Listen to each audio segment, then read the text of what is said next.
সড়ক অবরোধের মাধ্যমে ব্যবসা করায় রাজধানী কাপ্তান বাজারে দিনরাত থাকে যানজট। অবৈধ দোকান উচ্ছেদে মঙ্গলবার 17 ডিসেম্বর রাতে অভিযানে নামে যৌথ বাহিনী। সময় রাত 12টা। যৌথ বাহিনীর অভিযান শুরু মুরগি ব্যবসায়ীরা। প্রতিদিন সড়ক বন্ধ করে চলে মুরগির বাজার।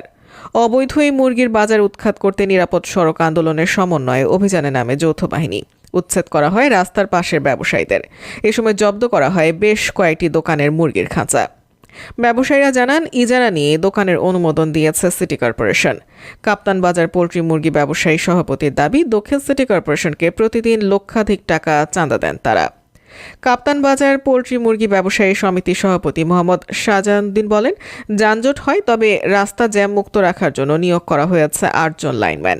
সিটি কর্পোরেশনকে আমরা টাকা দিই, অন্য কাউকে দিই না। অভিযান শেষে সড়কের উপরে রাখা 5টি ট্রাককে মোট 25,000 টাকা জরিমানা করা হয়।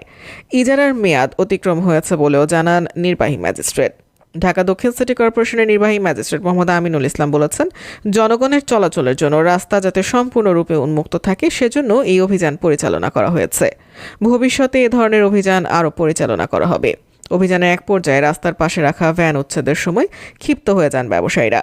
বাকবিতণ্ডায় জড়ান আইন শৃঙ্খলা বাহিনীর সাথে।